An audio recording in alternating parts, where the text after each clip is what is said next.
I've seen lots of this man's work on Facebook, and now, happily, I've got 3 of his books and a 4th pre-ordered. Brian Bilston is today's featured poet, and I'm sure many of you will be familiar with his work. Bilston is the pseudonym of Paul Millicheap, who prefers partial anonymity and hides his face behind his books for publicity snaps. He's known apparently as the Banksy of Twitter. The photograph I filched from The Guardian looks suspiciously to have been taken in the 1940s, and is possibly nothing to do with him. Dawn French is quoted on the back of his novel Diary of a Somebody. She writes, "Nobody must find out about this unique gem, because I'm giving it to everyone, and I want to appear clever and discerning." She's right that, like all joyful discoveries, we have a strong urge to share delightful experiences, the exception perhaps being the discovery of a tourist-free beauty spot. Also, his work is peppered with literary references and idiomatic quirks, which reward as they dawn in the senior brain and give rise to a transitory sense of, if not convincing cleverness, then of all is not atrophied yet. His book's title, as you still clever buggers will know, references The Diary of a Nobody by brothers George and Whedon Grossmith, first serialized in Punch in 1888. If you've not read it, do. It's aged well and is hilarious. Bilston is a highly educated, consummate wordsmith, and I suspect a warm, candid, and self-deprecating human. His agile and surreal humour is reminiscent of Spike Milligan, but with none of the latter's darkness. He also smokes a pipe, a foul, pernicious, and antisocial habit, which, if the doc gives me just months to live, I'd gleefully take up again.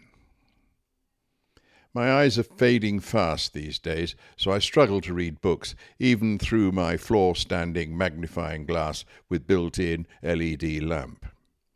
Nevertheless, I read through the 226 poems of his collection titled You Took the Last Bus Home in one laugh-out-loud sitting. I bookmarked 14 contenders, from which I've chosen to read 4 today.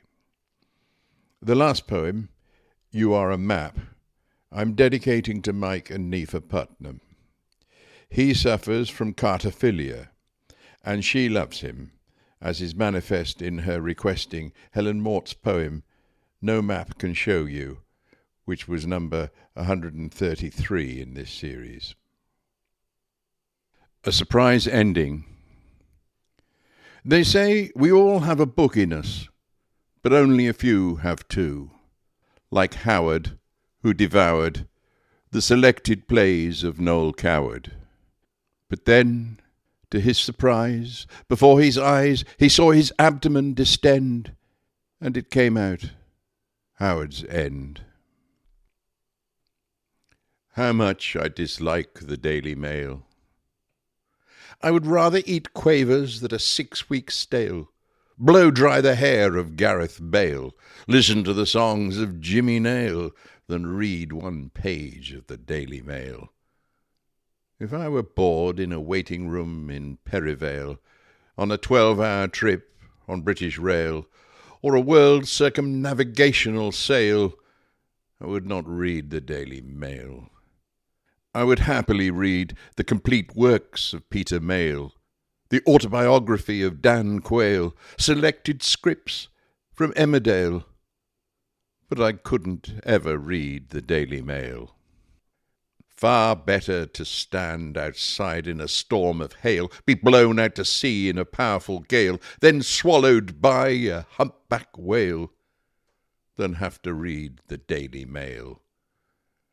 Even if I were blind, and it was the only thing in Braille, I still would not read the Daily Mail. Poem. Revised draft. I had to write this poem again. I left the first draft on the train. and now it doesn't look the same. The original was a paean to love, to truth, to beauty. It soared above the everyday and all that stuff. It would have healed estranged lovers' rifts, stilled the sands on which time shifts, and stopped the world before it drifts further into quagmired crisis, ended famine, toppled ISIS, employed ingenious literary devices. I tried my hardest to recall its words and rhymes, the rise and fall of the carefully cadenced crawl through the English language. But it caused me pain and anguish, for there was little I could salvage. It certainly didn't end with a line like this. You are a map. In bed, my fingers trace your contours, caress the lines from coastal margins, slide along secluded pathways, and linger in hidden beauty spots, before a gentle incline leads them to the peaks of two majestic hillocks, separated by a narrow ravine, which I follow down until scrubland arrives as a surprise, and gives way to enchanting forest. I prepare to plunge into the interior, but then I am told to turn off the light. And so I carefully fold my scale 1 to 25,000 Ordnance Survey OL4 map of the Lake District, northwestern area, including Keswick, Cockermouth, and Wigton, before placing it back in my bedside drawer, alongside my pipe, nail clippers, and loose change.